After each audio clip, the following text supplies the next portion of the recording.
Hello, lovely ladies and gentlemen around the world. My name is Abraham Bolalawal.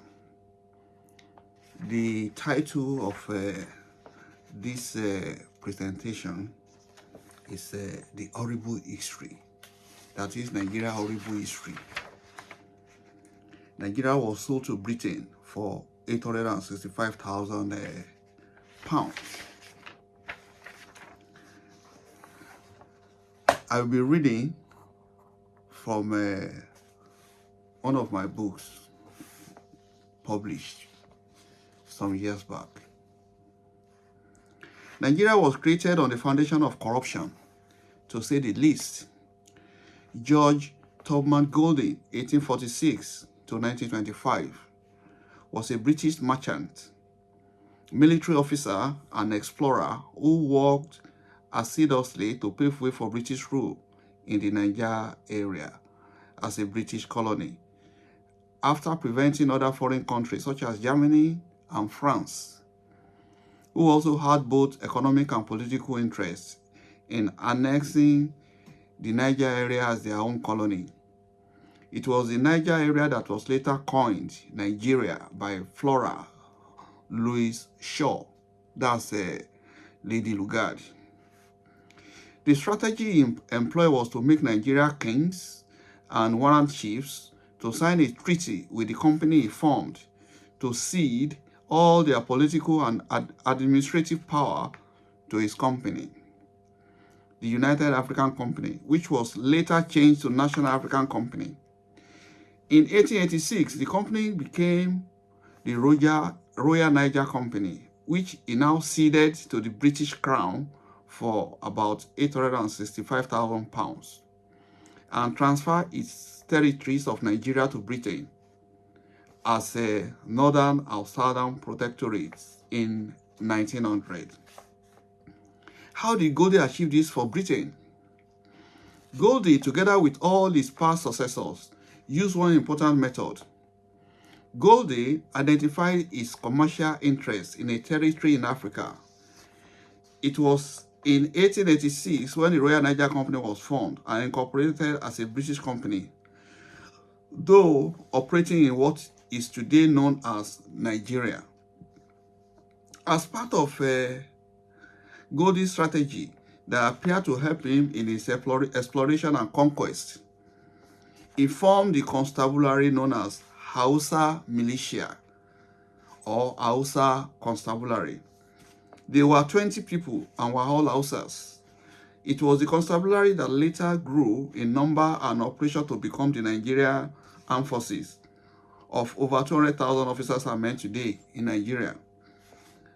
This may be the reason why it appears that there are more soldiers or people with military connections in the northern part of Nigeria than in any other part of the country. Excuse me. The role of Goldie's Hausa militia was to provide his company with security and to suppress any local opposition that might come from the kings, chiefs, or the indigenes.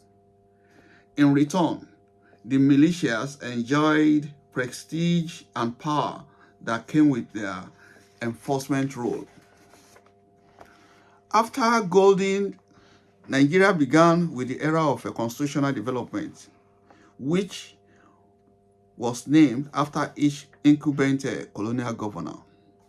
We had Lord Lugard, Constitution 1914 to 1922, the Hugh Clifford Constitution 1922 to 1946, Otto Richard Constitution 1946 to 1951, John Macpherson Constitution 1951 to 1954, and Oliver Littington Constitution 1954 to 1960.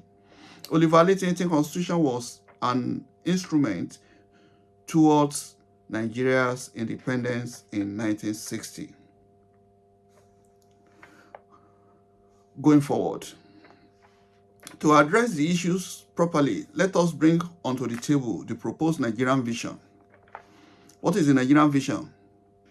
A multicultural society that is based on equality and partnerships, the mutual coexistence of a genuine community that is safe, friendly, accepts, and celebrates differences.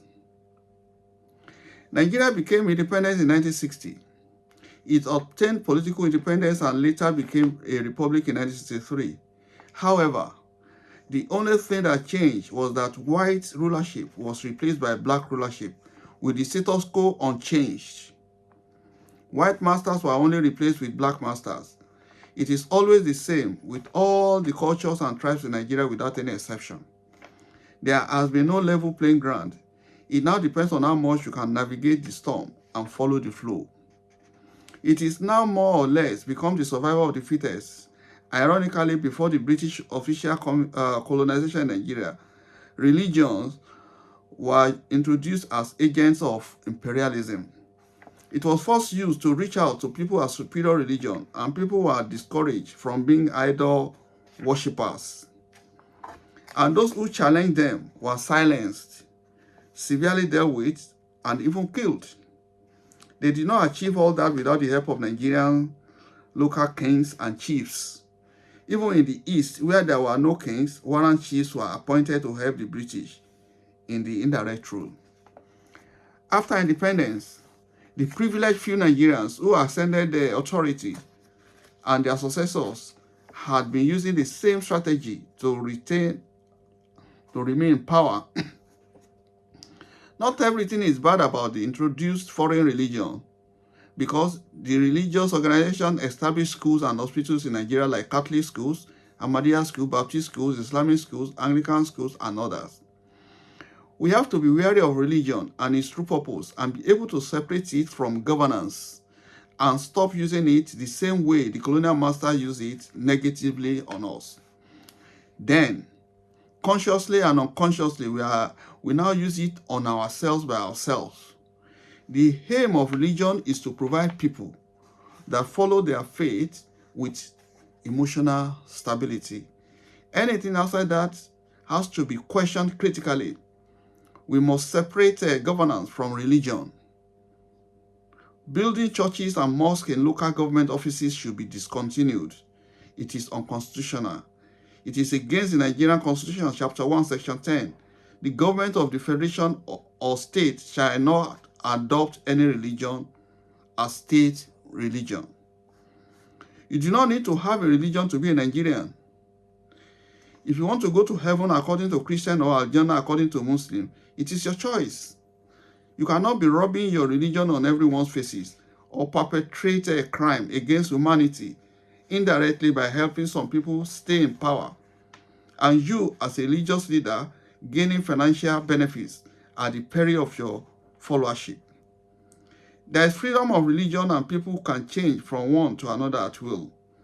We have to take religion out of local government offices and governance offices in Nigeria. Where do you put people who do not believe in God? They have the same right as you as a Nigerian. What needs to change is not to have a society of the oppressed and the oppressors, but a society of people with equal opportunity, aspiration, dreams, and equal access to national wealth. More importantly, excuse me, it is crucial to address issues of barrier to citizens' participation at all levels, both at the local, regional, and national levels, in education, training, healthcare, housing, employment, and welfare. Child protection is a must.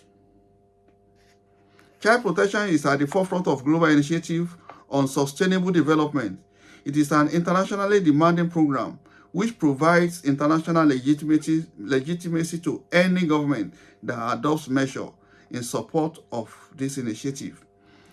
Nigerians are hopeful for change, not just in the ambit of war and corruption, but in the development of a universal system for sustainable future in Nigeria. The anti-corruption war is credible. However, do you know that to every Nigerian born in Nigeria or in the diasporas knows that Nigeria is the only country in the world that counts as home? So we must ensure that that home, the only home that we have, is properly look after. And it is the people in that home that will make that home. The attractiveness of Nigeria is a collective responsibility and obligations for this present administration to build a conducive, safe, and competitive environment. Nigeria, as a great nation, needs to work towards the protection of its citizens from being vulnerable to oppression and exploitations. If Nigerian children are exploited for selfish ends in being employed for cheap labor, such as being house helps or more, outside we condemn our action and question our credibility as the giant of Africa. Sadly, Boko Haram has already exploited the situation of child vulnerability by forcefully recruiting neglected children, some of whom are now adults, and sending them on bombing missions in the northern part of Nigeria. This presentation is going to continue in the next video until our path cross again. I remain yours, Abraham Bolalawal. Have a nice day.